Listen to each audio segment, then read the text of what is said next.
We have heroes in abundance in the great state of Texas. Among them, the brave souls who defended the Alamo. But with all due respect to those departed, it is not the Battle of the Alamo we need to emulate.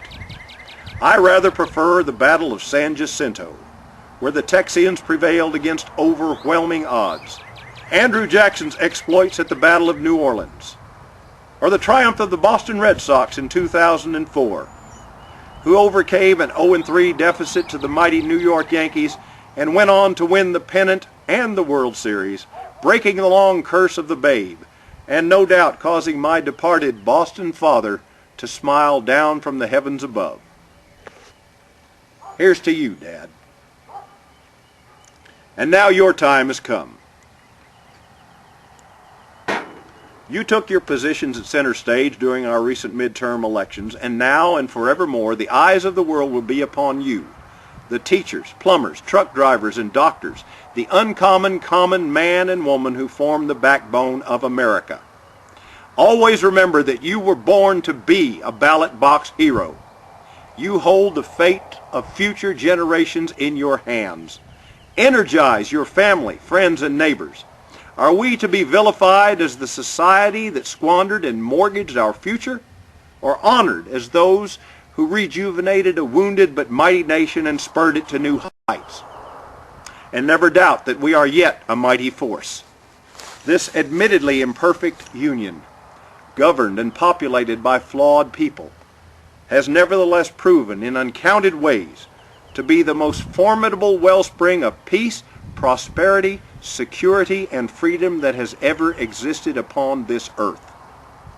Although we have occasionally overreached, stumbled, or faltered, throughout our tragedies, trials, and triumphs, we have remained that shining beacon of liberty, security, and human justice that has made us the envy of the world.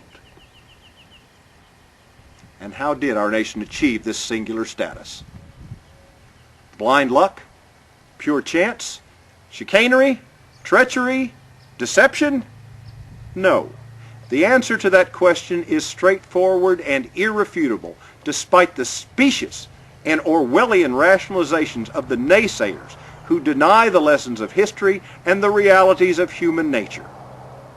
All of the isms conjured up by the mind of man, anarchism, Bolshevism, communism, Marxism, Leninism, feudalism, fascism, Nazism, narcissism, nihilism, mysticism, Stalinism, socialism, utopianism, anti-disestablishmentarianism, vegetarianism, rheumatism, have never and will never approximate the benefits of life, liberty, and the pursuit of happiness accorded to us by a constitutional republic founded on the principle of equal rights for all and powered by the engine of free market capitalism. We are assaulted on all fronts by those who declare that life should be fair and that private enterprise is not fair because some have the advantages of position or wealth or intelligence or, heaven forbid, ambition. To these detractors, these insistent pessimists, I say to you, you are almost correct. Life has never been fair, nor will it ever be. If it was, we would have all been born happy, healthy, smart, and good-looking. My wife, bless her heart, thinks I got 1 out of 4 right. Fairness existed in the Garden of Eden, but your version does not abide in a world of mortal men and natural law. Far better that we should strive for justice, for it is a more noble and achievable possibility. Fairness and justice are not synonyms. They are barely third cousins. The Founding Fathers addressed the issue of what might be fair in due process of law, but mercifully and wisely precluded the possibility that our Supreme Court might be populated by 9 appointed fairnesses. The harshest irony to those few fairness proponents who wish to answer the question honestly is that justice is more often fair in its dispensation. Attempting to make every situation fair assures only that someone will get hurt, but true justice will deliver that which is rightfully deserved. Remember that word, justice. Cherish it. Live it. It will serve you well. Justice is what we will administer via the ballot box.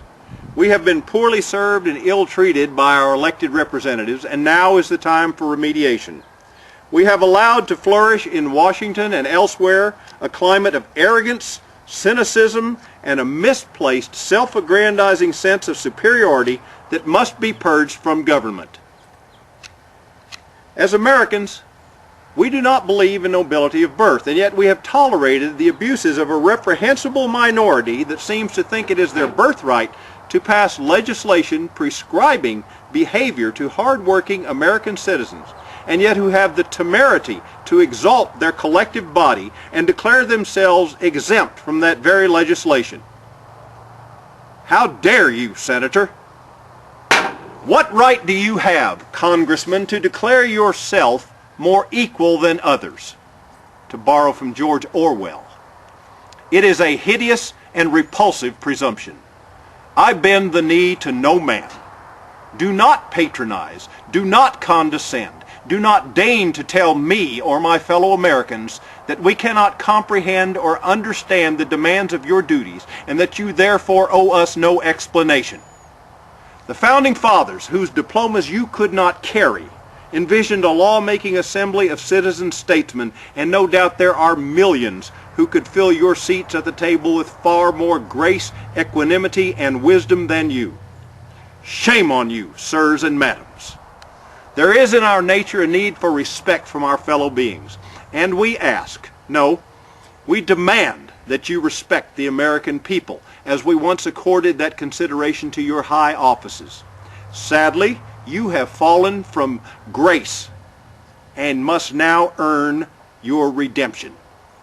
You will respect us in the course of your ministrations, but if your base character understands only the politics of fear, that is your choice.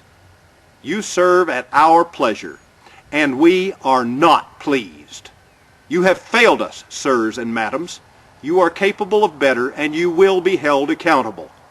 Trumpet your dubious accomplishments.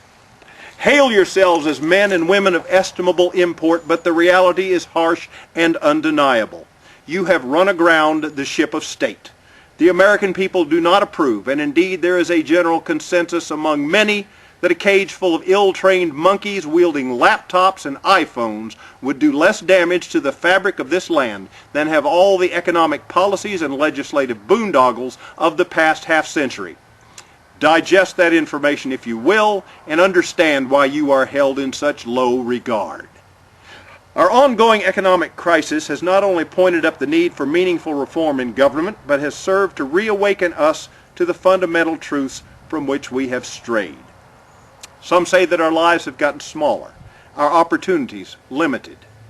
But I believe we have only learned to focus on that which matters most, that people are more important than possessions, that substance will yet triumph over style, and that principles are always more important than polls.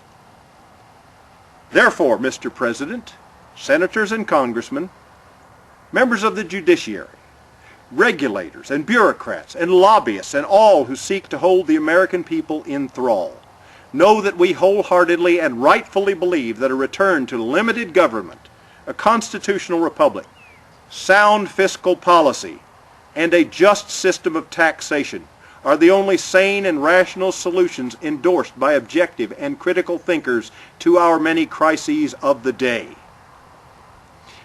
All else is chaff to the wheat until our economic house is strong. This nation cannot stand as the largest debtor in history. But put our financial affairs in order, and the extraordinary will, energy, initiative, and entrepreneurial spirit of the American people will carry the day. We will solve our problems of energy, health care, infrastructure, employment, defense, environment, homeland security, and all of the myriad crises that face us, but only when you release the shackles and allow the intrinsic strength of our proud citizens to reassert itself.